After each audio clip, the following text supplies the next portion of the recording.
What is going on, YouTube people? Neo Cards and Comics here. More quality control nonsense. I I mean, do these companies just not care anymore? Like at all? Like the back half of 2022 and the beginning of 2023 has just been a QC nightmare. Whether it's Panini, Topps, Fanatics, it doesn't really matter. Panini's, in my opinion, have been worse. And this one is just like the icing on the cake, but they're all guilty. For those not aware, I don't know how you couldn't be. This thing has been all over social media today. This is from 2022 National Treasures Baseball Panini product. This is the one of one Chase of Chase Babe Ruth cut autographs with memorabilia. And what do we have there? That is George Brett, ladies and gentlemen. That is not a Babe Ruth auto, based off all reports. I'm not an autograph expert, but everyone is saying that is a George Brett autograph.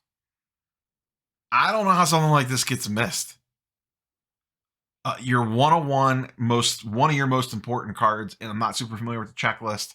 This is one of the most, if not the most important card in that product, and they got it wrong. This is following on the heels of the Redskins patch stuff and the Jets card and Spectra and all that nonsense. And now we have this as kind of like the cherry on top. And like I said, this isn't Panini exclusives. Topps has had their issues this year too. Topps forgot to put the short print rookies into Series 2. The quality control on Topps Chrome Update was an absolute disaster. Cards were way off center. There was like gunk on them coming straight out of the pack. Massive scratches. I haven't opened any, but I've heard the new Bowman releases are the same. Bowman Chrome is pretty messy. And I've heard, once again, I have not opened any, so I'm just going off of secondhand reports, that Topps Finest is really bad, QC-wise. If you have experience with that product, feel free to leave it in the comments down below. But I've seen a lot of chatter on both those having just absolutely terrible quality control as well. And we're not expecting PSA 10. Like, I'm not expecting every card to be a 10, but like, I feel like on an ultra modern card, most cards at minimum should be a 9. And I can tell you firsthand, some of the stuff I opened from Topps Chrome Update were 6s and 7s. And I don't really know how this gets better. Like, I don't. Are they just like pushing the limits on how much they could get away with? And we just are like, whatever. We just take it because we keep buying it. It would be cute to sit here and say, and I'm sure someone in the comments, someone have written this on comments in previous, if we all just stop buying it, they'll fix it. Here's the problem. Here is the ultimate problem with that sentiment. And you know what? I believe that would actually work if everyone actually did it. The problem is we're all greedy bastards, and we won't, because they'll discount it. It'll be too good of the deal. Oh, no one else is buying this. I could get some.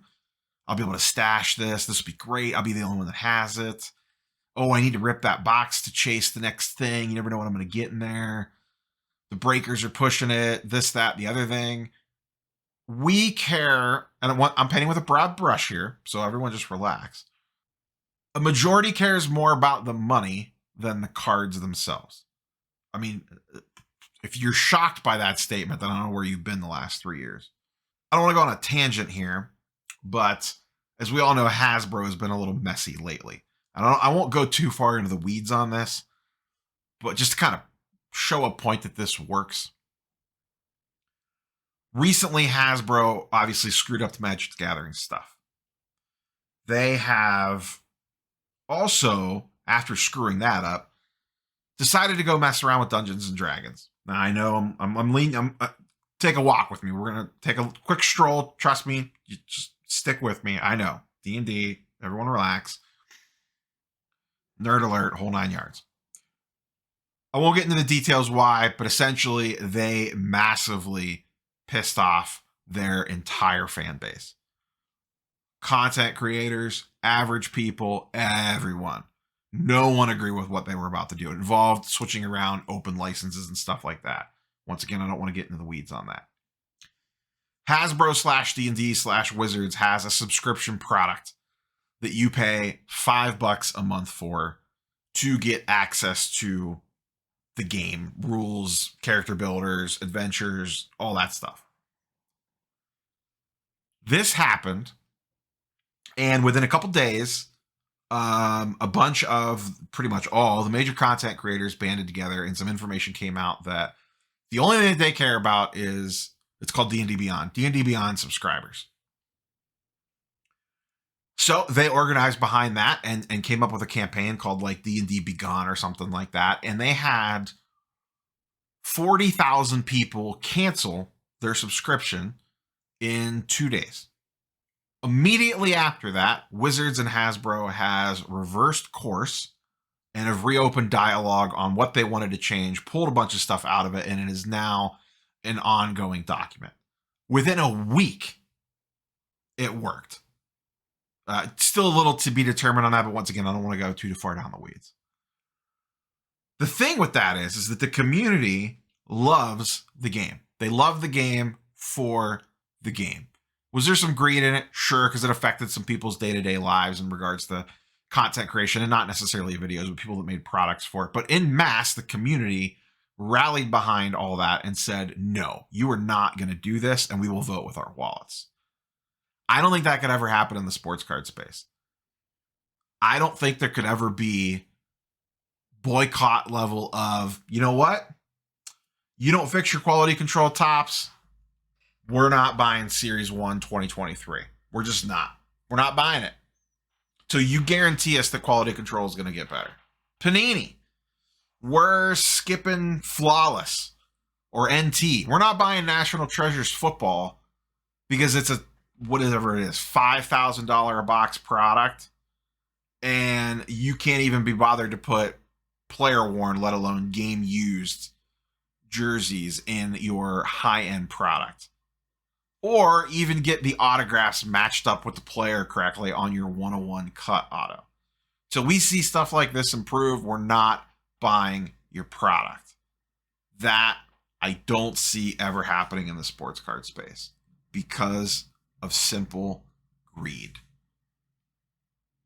The money is more important than the cards. If you don't believe me, go watch any breaker hype up, or most breakers, I shouldn't say all. Once again, we're painting with a broad brush here. Go watch breakers hype up a garbage product.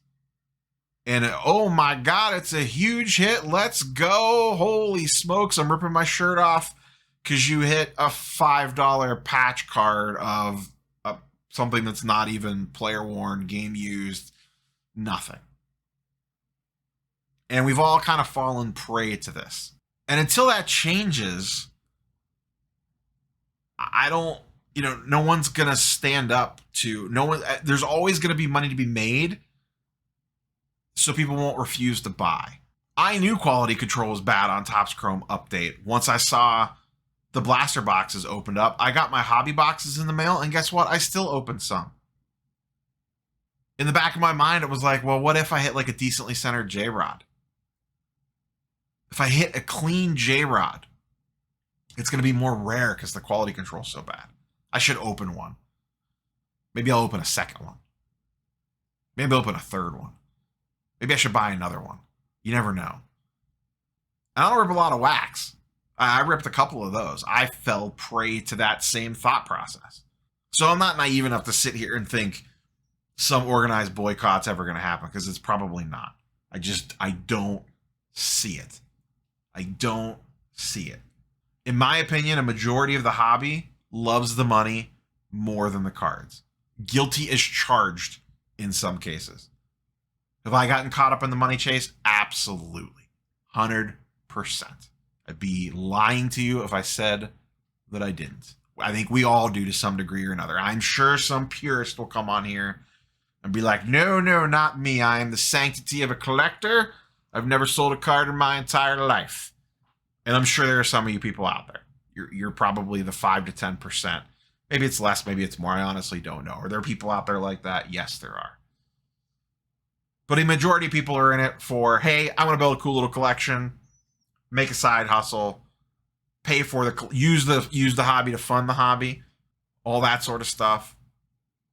And maybe I'm wrong on this. I don't know. You guys and girls can correct me in the comments down below. This is just kind of my thoughts as we kind of like weave through this situation.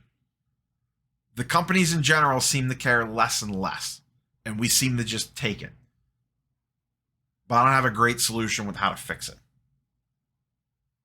That's all I got for you, boys and girls. Catch you on the next one. Peace.